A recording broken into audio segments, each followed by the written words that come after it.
এই হুনো খাউনটা নিয়ে এসে কইলাম, বাড়িতে এসে খাইতে গেলে আবার কামের দেরি হইব, সন্ধ্যা হয়ে যাবো কাম করতে করতে। আচ্ছা ঠিক আছে, আমি নিয়ে আসবনি, চিন্তা করো না। দেরি করো না কইলাম। আর আমি কিন্তু দুপুর বেলা তাড়াতাড়ি চলে আসবো, রান্না বান্নাটা ঠিকঠাক মতো করে রাখো। ঠিক আছে চলো।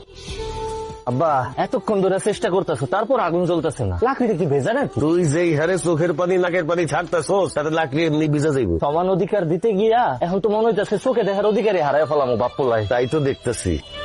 আবার জ্বলছে জ্বলছে জ্বলছে, ধাক্কা দাও ধাক্কা দাও, জোরে ধাক্কা দাও।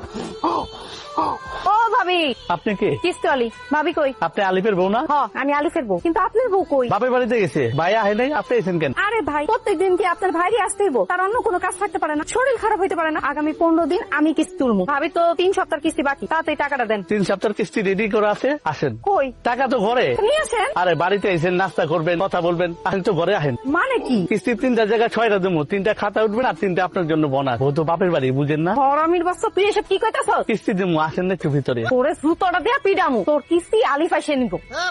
6 কিস্তি এক লগে দিতাম কিন্তু। কিরে রান্নার খবর কি? রান্না হয়েছে? ভাত হয়েছে? সব ভাত তো হইছে, তবে ছোট্ট একটা সমস্যা হয়ে গেছে। সমস্যা কি? হয়েছে পড়ছোস নাকি? তুই তো সব ভাত ফলাই দিছোস। এখন আমি তোর মাল লেগে কেমনে ভাত নিয়ে যাবো? তাহলে তো দুপুরের মধ্যে খাবার নিয়ে যেতে কইছে। এ আব্বা, আমি তোমার একমাত্র পোলা, ভাতের মার গালতে গিয়ে আমার হাতটা পুড়ে গেছে, সেটা নিয়ে তোমার কোনো চিন্তা নাই। তুমি আসো মাল লেগে কেমনে ভাত লইয়া যাবে সেই চিন্তা লইয়া। তোর মার ভাত যদি আমি সময় মতো না নিয়ে যাই, তুই জানোস আমার খবর করে দিব। বউয়ের শাসন কি জিনিস, বউয়ের যন্ত্রণা কি জিনিস, তুই কি বুঝবি? এমন করে কইতাছো মনে হইতাছে তোমার একারই বউ আছে, আমার বউ নাই। আমি তারে কেমনে খাবার দিব সেটা কো, এটা বুদ্ধি দাও। এক কাম কর, উঠা মাটির থেকে সব ভাত উঠে ধুয়ে ফেলা। এই ভাতি ওকে খাওয়াবো, আমরা পরে রান্না করে খাবো। ঠিক আছে। তরকারি অবস্থা কি তোর? দেহি তরকারি ও রান্না শেষের পথে, লবণটা দেখো তো। দেহি লবণ হয়েছে।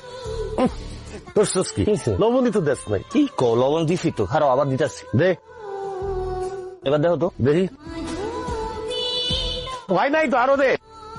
এবার দেখো, ফুসকেন সব হারাইয়া ফেলাইছো। তুমি তো একই চামচের থেকে বারবার লবণ সাইকা দেখতেছো, লবণটা হইবটা কেমনে? এখান থেকে দেখো, পাতিল থেকে দেখো, দেখো ঠিক আছে।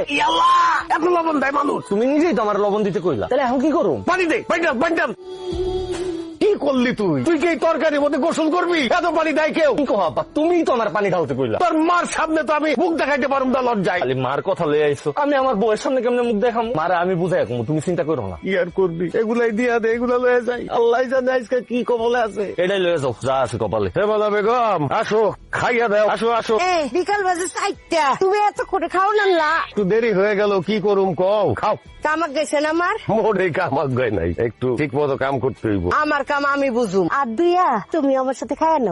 না কে খাইতে হইব? তুমি প্লেটে খাও আর আমি বাটিতে খাইতেছি। প্রথম রান্না করছি তো, এর লিগে একটু বড় সুস্বাদু হয়েছে, দারুণ খাবার হয়েছে। তুমি আমার স্বামী খাও।